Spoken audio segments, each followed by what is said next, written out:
पतिदेव का जो है आसन नहीं बना है। उन्होंने कहा कि तब मेरे ही पति का निमंत्रण नहीं है, मेरे ही पति का आज आदर सम्मान नहीं हो रहा है, तो मैं जीवित रह के क्या करूँगी। और अब मैं यदि यहाँ से जाती हूँ तो मुझे जो है अपने स्वामी से जो है खरी खोटी सुननी पड़ेगी। और दक्ष से उन्होंने कहा कि पिताजी आपने मेरे पतिदेव का मान सम्मान नहीं किया, सच्चा तो मुझे मर जाना चाहिए। आज उसी यज्ञ की अग्नि में अपने देह को समाप्त कर दिया उन्होंने। भगवान को जैसे ही पता चला कि आज देव ने अपने शरीर का जो है त्याग कर दिया है, भगवान ने अपनी जटा को निकाला और जोर से पृथ्वी पर पटका। इस वीरभद्र का प्रादुर्भाव हो गया। बोले वीरभद्र भगवान की। और वीरभद्र का प्रादुर्भाव हुआ। वीरभद्र ने जाकर के सारे यज्ञ को जो विध्वंस कर दिया और जो है दक्ष प्रजापति के सर को धड़ से अलग कर दिया।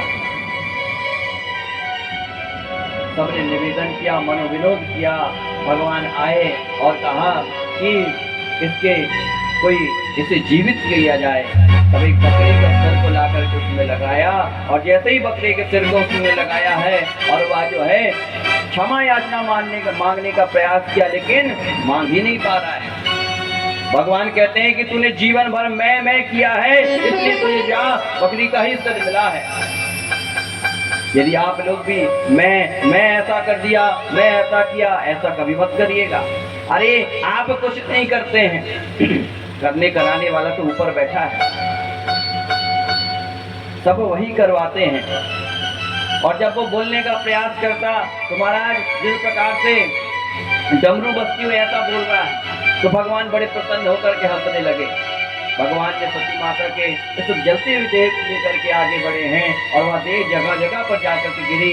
वही जो है 52 योगिनी पीठ के नाम से प्रसिद्ध हुई, जहाँ पर जाने से हमारी जो शक्ति पीठ है सारी मनोकामनाएं पूर्ण होती है। और भगवान ने जाकर के जो है तपस्या पर लीन हो गए और जब यज्ञ की आहुति पूर्णाहुति जैसे ही प्रदान करी है महाराज, नारायण भगवान का प्रादुर्भाव हो गया।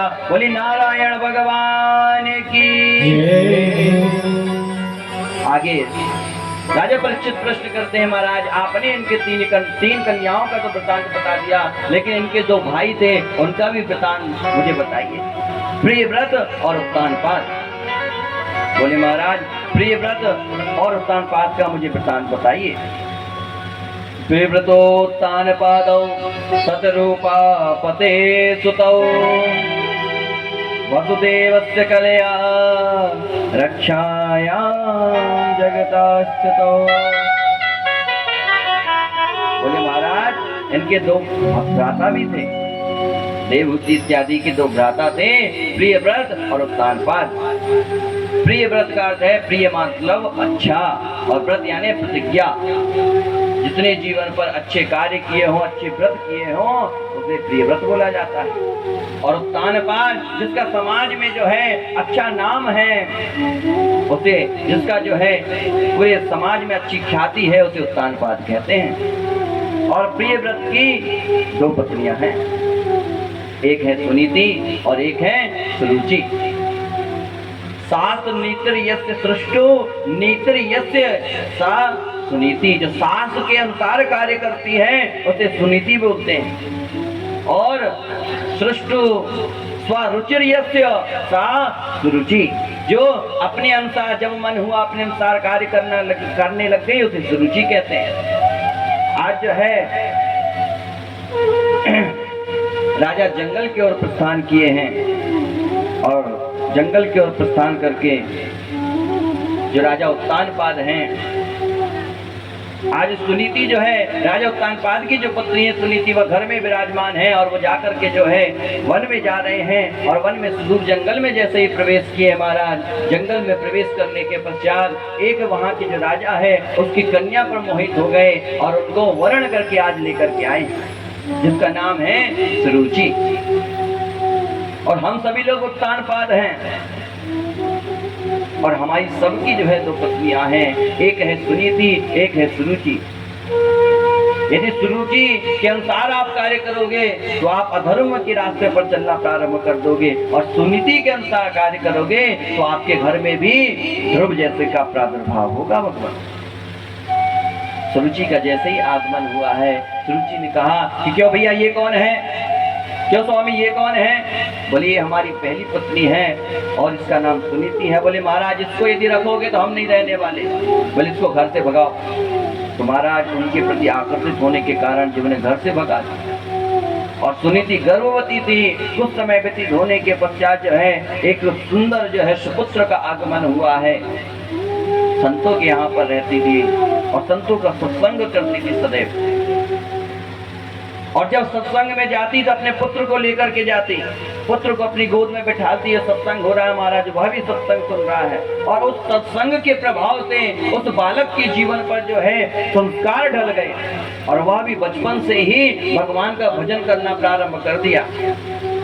इसलिए तो हम कहते हैं कि कथा जब भी हो, कोई भी धार्मिक कार्य हो, अपने बच्चों को लेकर के अवश्य जाएं। अब आजकल तो महाराज यदि बच्चों से कह दो क्यों भैया चलो कथा हो रही, चलो कथा श्रवण करने चले, तो बच्चे कहते महाराज अभी, अरे मम्मी अभी हमारी उम्र नहीं हुई है, थोड़े बड़े बूढ़े तो होने दो तब जाकर के कथा श्रवण करेंगे। बोले नहीं महाराज, कच्चे घड़ा जो कच्चा घड़ा होता है उसमें हम जैसी आकृति देना चाहें दे सकते हैं, और पकने के बाद यदि हम उसमें आकृति देंगे तो क्या होगा, घड़ा फूट जाएगा।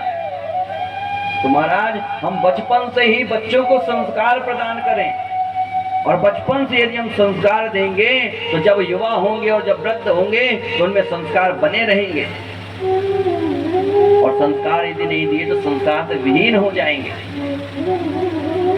इसलिए बचपन से उन्हें संस्कार प्रदान करना चाहिए।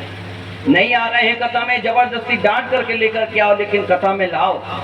और लाने के पश्चात ऐसा नहीं कि खुद बैठ गए कथा में और बच्चे पता नहीं है कहाँ घूम रहे हो, ऐसा नहीं करना। बच्चों को बिठालना है, डांट करके बिठा लो और कथा श्रवण कराओ। कथा के माध्यम से ही संस्कार का प्रादुर्भाव होता है,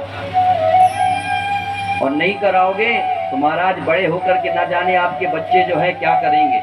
संस्कार जब है ही नहीं तो महाराज फिर आपकी सेवा कैसे करेंगे, माता पिता की सेवा कैसे करेंगे। व्यसनी हो जाएंगे, व्यसन में लिप्त हो जाएंगे, और कथा जो है सबसे दूर रखती है। इसलिए बच्चों को कथा में अवश्य लेकर के आना चाहिए। एक माता जी बोली भैया हमारा जो पुत्र है वो जाकर के दिल्ली में पढ़ा, दिल्ली से अमेरिका चला गया, उसको इंग्लिश आती है, फ्रेंच आती है, नेपाली आती है, बंगाली आती है, सब आती है उसको। हमने कहा महाराज हिंदी आती है कि नहीं? महाराज बस वही नहीं आती है। मैंने कहा डूब के मर जाओ तो।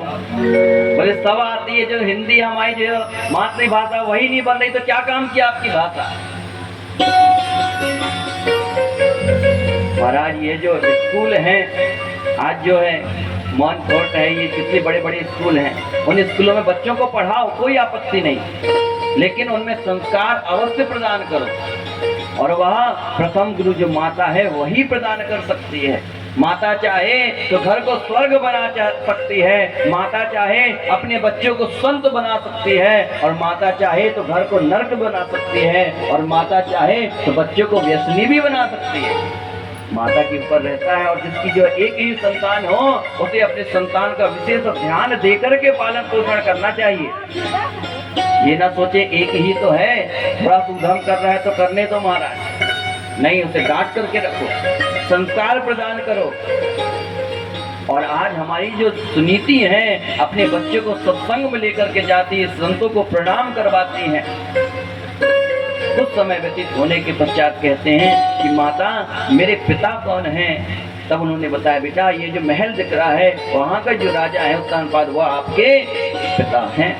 मेरी इच्छा है उनसे मिलने जाने की। बेटा क्या करेगा मिल करके? मैं अपने पिता से मिलना चाहता हूँ। आज दौड़ा दौड़ा जो है पिता से मिलने के लिए आज जो महल में प्रवेश किया। पिता ने भी देख करके बोला कि मेरा जो है पुत्र आ रहा है, उसे गले में लगाने के लिए जैसे ही हाथ पसारा है, और सुरुचि जो थी वो तुरंत डांट करके फटकार लगाई, अरे तुम इसे गोद में नहीं ले सकते। वह दौड़ा दौड़ा जैसे ही गोद में आने के लिए जैसे ही वहाँ बैठा है, तुरंत जो हाथ पकड़ के गोद से नीचे पटक दी, बोले अरे तू गोद में बैठने लायक है ही नहीं। माँ मैं इनकी गोद में बैठने के लिए क्यों इसका पात्र नहीं हूँ? चाहिए मेरे पिता नहीं है? बोले नहीं, ये तेरे पिता हैं फिर भी तू इनकी गोद में बैठ नहीं सकता है। जितना आवश्यक है ये तेरे पिता होना, उससे कहीं ज्यादा आवश्यक है कि मैं तेरी माता हूँ। इनकी गोद पर बैठ नहीं सकता है। इस तरह से फटकारा। आज जो है ध्रुव भगवान जो है, ध्रुव जो है बिल्कुल जो है उदास हो गए। जिस प्रकार से एक सर्प को डंडे से पिटाई कर दी जाए और वो कभी भूल नहीं सकता, आज वैसे ही वह उदास हो गया और कहता है कि आज मैंने ऐसा कौन सा पाप किया है माँ कि तुमने जो है मुझे अपने पिता के गोद पर बैठने नहीं दे रही हो। सुरुचि कहती है कि अरे तुझे क्या समझाऊं, बालो सिबत नात्मानम अन्य स्त्री गर्व समृतम। बोले तो अन्य स्त्री के गर्व से प्रादुर्भाव हुआ है, इसलिए तू गोद पर नहीं बैठ सकता। और तुझे यदि गोद पर बैठना ही है तो जा और लूनम वेद भगवान यस्यो दुर्लभे मनोरथा, जाकर के भगवान की तपस्या कर और मनोरथ मांग। भगवान जब तपस्या करने से प्रकट हो जाए तो भगवान से कहना कि मुझे जो है रुचि के गर्भ से जन्म ले। इतना डांटा, इतना फटकारा। आज जो है ध्रुव रोते हुए पहुंचे हैं अपनी माँ के पास और रोते हुए कहते, माँ क्या मैं अपने पिता की गोद में क्यों नहीं बैठ सकता? और ऐसा क्या है सुरुचि के पास, सुरुचि माँ के पास, जो आपके पास नहीं है? माँ क्या मैं अपने पिता की गोद में नहीं बैठ सकता? और माँ मैं जो है सुरुचि माता को छोड़ने वाला नहीं हूँ, उन्हें मैं खूब कष्ट देने वाला हूँ। जिन्होंने मुझे इतना जो है कष्ट प्रदान किया है। इतना बोल ही रहा था ध्रुव, तुरंत उनकी माता ने उनके मुखमंडल पर हाथ रख लिया और कहते हैं, माँ मंगलम तात परेश मुंसाम। बोले बेटा कभी किसी के अमंगल की चेष्टा मत रखना। भुंक्तो जनो यत पर दुख तस्तर सत्यम सुरुच्या विहितम भवान में। बोले तू माता सुरुचि को क्यों कष्ट देना चाहता है, क्यों दुख देना चाहता है? माँ उन्होंने जो है मेरे पिता की गोद में बैठने के लिए नहीं कहा, बैठने नहीं दिया और उन्होंने जो है मुझे भगा दिया, डांट फटकार करके भगा दिया और कहते हैं कि जाकर के वन में तपस्या करो। माँ क्या मैं तपस्या कर पाऊंगा?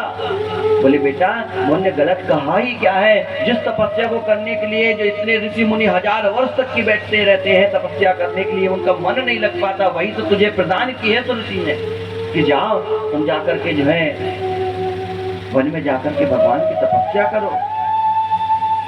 और तुम उसके बारे में बुरा बोलना चाहते हो?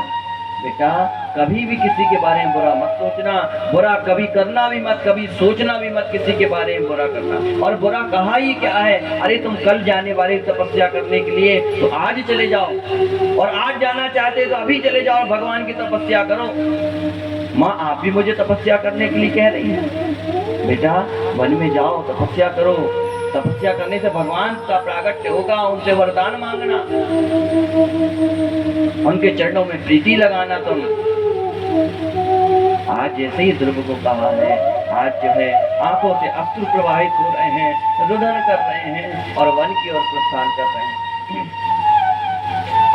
बेटा वन जा रहे हो लेकिन वन जाकर के भगवान की तपस्या करना और कोई कामों पर मत लग जाना।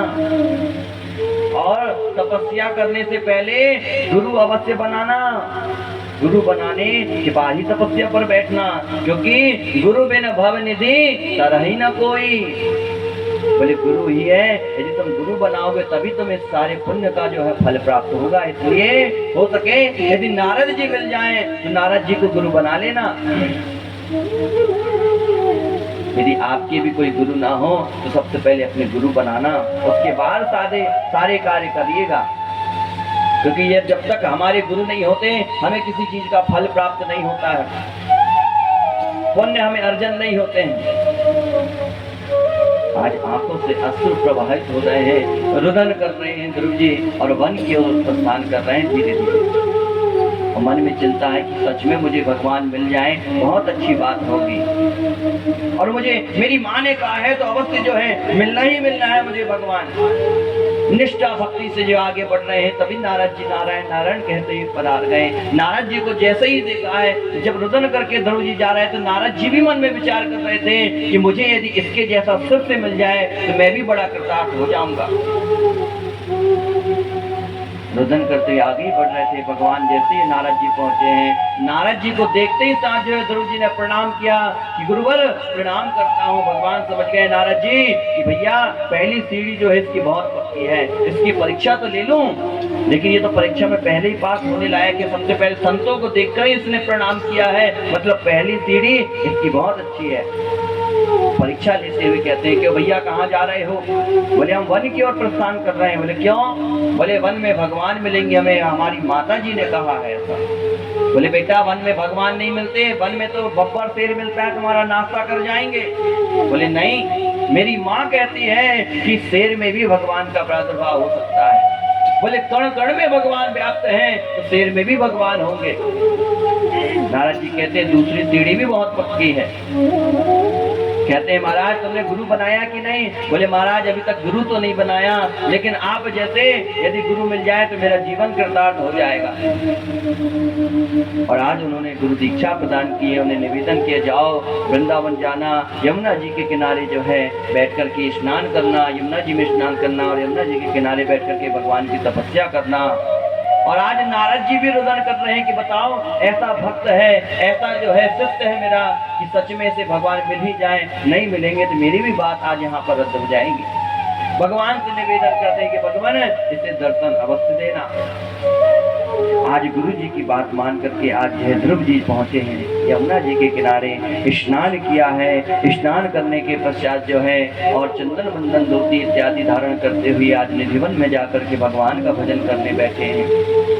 एक पैर पर खड़े हो गए हैं और एक पैर पर खड़े होकर के भगवान का भजन कर रहे हैं। कौन सा भजन कर रहे हैं?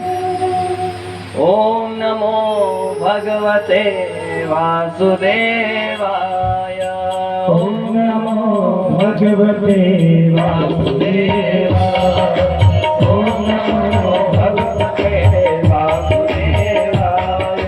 वासुदेवाय मेरा कृष्ण चंद्रा, वासुदेवाय मेरा कृष्ण चंद्रा, वासुदेवाय मेरा नंद नंदना, वासुदेवाय मेरा ओम नमो भगवते वासुदेवाय, ओम नमो भगवते वासुदेवाय, ओम नमो भगवते वासुदेवाय, ओम नमो भगवते वासुदेवाय। वासुदेवाय मेरो हरे माधवा, वासुदेवाय मेरो हरे माधवा, वासुदेवाय मेरो हरे माधवा, वासुदेवाय मेरो हरे माधवा। ओम नमो भगवते वासुदेवाय, ओम नमो भगवते वासुदेवाय, ओम नमो भगवते वासुदेवाय, ओम नमो भगवते वासुदेवाय। आज पहला महीना प्रारंभ हो गया, एक पैर पर खड़े हैं महाराज। ओम नमो भगवते वासुदेवाय न मंत्र का जाप कर रहे हैं।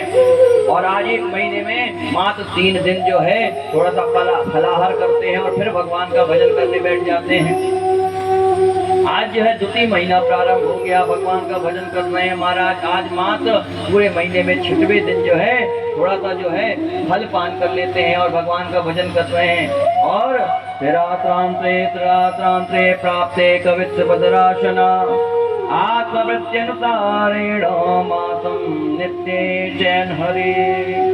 महाराज आज जो है 5वां महीना प्रारंभ हो रहा है और 5वें महीने में आज जो है भगवान ध्रुव जी जो है भगवान की आराधना कर रहे हैं। एक पैर पर खड़े हैं और एक पैर पर खड़े होकर के आज जो है 5वें महीने में महाराज केवल जो है श्वास को रोक करके केवल हवा का पान कर लेते हैं और एक पैर पर खड़े हैं और भगवान का भजन कर रहे हैं। इतनी तपस्या में लीन हैं और भगवान का केवल स्मरण कर रहे हैं। ओम नमो भगवते वासुदेवाय। आइए हम सभी लोग भी 2 मिनट भगवान की सेवा में यह भजन भगवान के चरणों में निवेदन करते हैं कि भगवान आप किसी काल में हमें भी दर्शन देना। भगवान से अपनी मनोकामना निवेदन करते हुए आप सभी लोग बड़े अच्छे से तालियों के साथ सेवा करते हुए इसी मंत्र का जाप करिए 2 मिनट। ओम नमो भगवते वासुदेवाय। ओम नमो भगवते वासुदेवाय। ओम नमो भगवते वासुदेवाय। ओम नमो भगवते वासुदेवाय। ओम नमो भगवते वासुदेवाय। वासुदेवाय मेरो कृष्ण जगन्नाथ। वासुदेवाय मेरो कृष्ण जगन्नाथ। वासुदेवाय मेरो कृष्ण जगन्नाथ। वासुदेवाय मेरो कृष्ण जगन्नाथ। ओम नमो भगवते वासुदेवाय। ओम नमो भगवते वासुदेवाय। ओम नमो भगवते वासुदेवाय।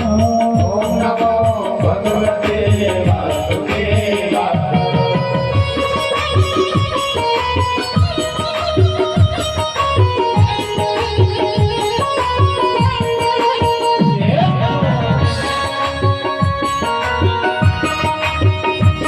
हरिनारायण भगवान की जय।